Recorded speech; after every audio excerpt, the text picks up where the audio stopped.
primero es expresar mi profundo agradecimiento a todo el equipo del Festival de Poesía de Venezuela por su entrañable labor, por ese tender puentes hacia otras culturas.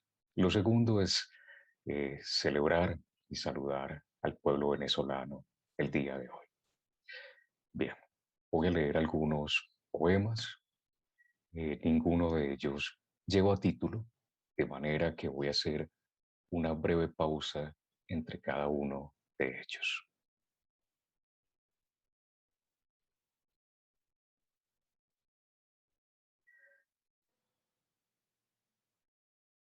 Somos un poco como el viento.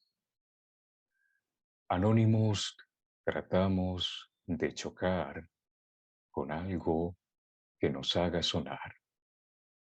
Somos incapaces de pasar silenciosos por la vida. Tanto dudamos de nuestra existencia.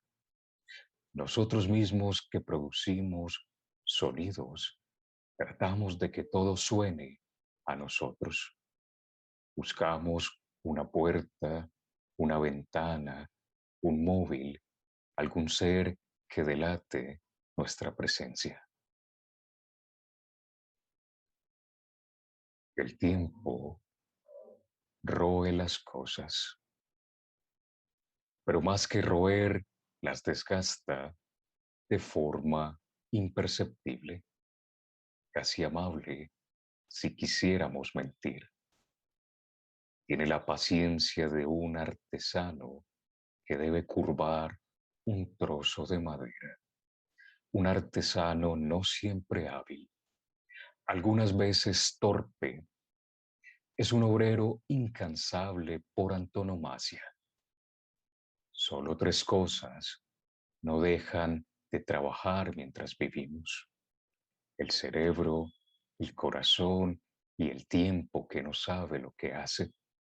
Nace de una nuez, nace del primer contacto entre dos células sexuales y se expande hasta extenuarse, se distiende. Es como un fuego que consume lo que toca. Por eso, los viejos tienen el color de la ceniza en el rostro y dejan una leve estela de polvo al caminar. Admiro la seguridad con la que ciertos recuerdos se olvidan, se conforman con su inexistencia y nunca más sabemos qué ocurrió con ellos. El hermoso rito del embolador de zapatos saluda, es temprano. Bajo los árboles crece la luz, se acumula en el suelo. Parece estar a punto de decir algo. Saca su caja de trabajo de un costal, se sienta sobre ella y va extrayendo de debajo los materiales de su oficio, los betunes diversos, los trapos, las esponjas, los cepillos. Crea a su alrededor un pequeño círculo de objetos, como quien va sacando su vida para mostrarla, nunca tan lejos como para que no pueda recogerla con la mano. La tormenta hoy y el pájaro extraviado, acurrucado en la ventana, ya no es más que un montoncito de nieve. Todo es su espera bajo el frío, todo tiembla de intemperie, todo se asoma al borde en el que las cosas dejan de ser. Lo breve no habla en contra de una cosa, enseña lo muy poco a los pocos. Es un anuncio, un milagro abortado, pero más que abortado, discreto, y esa discreción es suficiente. Es un recuerdo que cojea, una frase musical que se interrumpe, un amor de una noche, un libro tan breve que dudamos de que haya terminado, un verso que ha olvidado el poema del que vino, una vida cortada antes de nacer, o una vez nacida tan breve que es una herida interminable. Las cigarras, las ballenas, los pájaros sostienen con su canto fervoroso el peso del mundo, y esa canción que lo aúna todo, que es tan inevitable en ellos como la respiración, es sostenida a su vez por el silencio, de donde cada cosa se alza para negar su origen, temerlo y resistirlo. No tener a nadie, he ahí lo que nos salva, ese momento de perfecto abandono en el que no podemos mirar al cielo sin la sensación de ser leves, no porque nos elevemos, sino porque hasta Dios nos da la espalda. Es la experiencia de estar para siempre desanclados, en una deriva que angustia solo si luchamos contra ella, pero que tranquiliza si nos entregamos a lo que revela, al espejo de precariedad que nos pone enfrente. Momento profundo en el que la soledad se acentúa por lo ilimitado del abandono y nos sentimos en unidad como una piedra que se hunde por fatalidad de ser ella.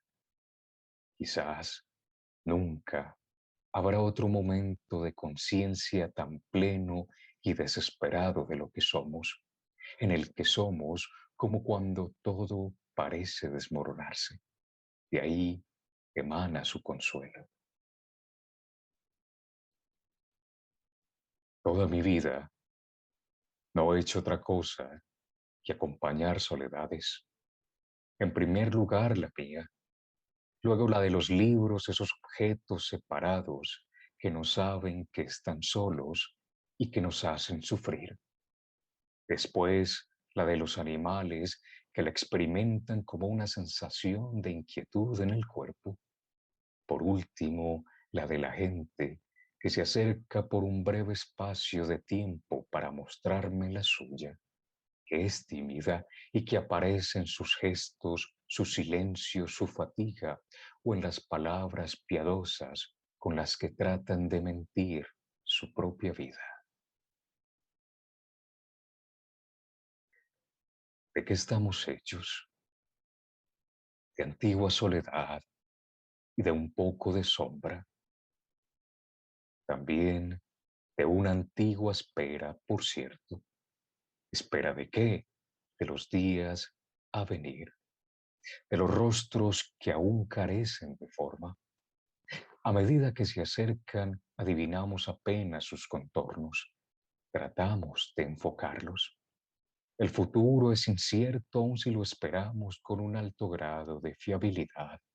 Todavía está a punto de no ser, hasta el último momento, esa inseguridad, esa infinita, esa ínfima probabilidad de que no ocurras la vida, lo que escapa a nuestro control. Para ti, que un día llegarás a mi vida, no te he esperado nunca y eso es lo que más te agradezco. ¿Para quién escribo estos fragmentos? ¿A quién pretendo alcanzar en ellos sino a ti? A esa parte de ti que se siente cómoda en la ausencia, que se ha acostumbrado a ella. Verdaderamente no es una llamada, es un rito, como el de encender una vela por los muertos o el de acariciar la corteza de los árboles mientras camino. ¿Crees que los árboles se estremecen con mi roce? ¿Crees que no lo hacen? No hablas. pero siento en el corazón tu infinita distancia, y como los místicos sé por eso mismo que existes más allá de mí. No eres Dios, pero te le pareces en que solo puedo creer en tu ausencia. No vengas jamás. Cosas para no olvidar. La pequeña grabación que el pequeño Emanuel envió al abuelo desde el hospital. En ella, haciendo a un lado los juguetes, repetía aplicadamente una a una las palabras que su madre le iba diciendo. Entre los funcionarios del hospital le conocían como el niño no, pues era su expresión característica, tanto si querían someterlo a algún procedimiento, los que cada vez se sentía más cansado, como si querían inyectar a alguno de sus pequeños compañeros. Las tiernas palabras, hay un lenguaje para la ternura con las que mi hermana me escribió que el niño había muerto. La polilla que agonizaba junto al ventanal, casi inexistente por su blancura. Alguna vez alcanzar la humildad de la lluvia que cae y no teme repetirse, que siempre celebración de un comienzo. Alguna vez ser como el niño, capaz de celebrar la lluvia sin tener la sed por excusa. No, los poetas no mueren de extrañas maneras. Lo hacen como todo el mundo, atropellados de infartos, de hambre o consumidos por una larga enfermedad cuyo origen es la tristeza. Mueren en clínicas, penosamente conectados a un respirador o abandonados en sus casas. Es tan fácil abandonar lo que se abandona a sí mismo. Algunos se van tan discretamente que sus amigos apenas los echan en falta, o son los últimos en una larga cadena de decesos. Mueren anodinamente, pero nunca por primera vez. Ravel compuso un concierto para la mano izquierda. Trata de imaginar el desafío que supone su interpretación. La gente es imaginativa cuando tiene las dos manos. Cuando le falta una, le queda hundirse en la tristeza o aprender a usar la que le resta. Para escribir, los poetas tienen una mano, el silencio, les falta la otra que es el lenguaje. Tratan de escribir sin saber lo que buscan. En 1990, Tomás Tranströmer, que era poeta y pianista, perdió el habla y el movimiento de la mano derecha. Estaba incompleto en sus dos oficios, el de músico y escritor, pero no quiso callarse. Siguió tocando y hablando de esa hermosa manera en la que los restos interpretan la mitad que la vida les adeuda. No tengo nada, y lo que es mío lo es tan poco que se parece al desamparo. La muerte nunca está al final. Es la sílaba que ya no empieza. Muchas gracias.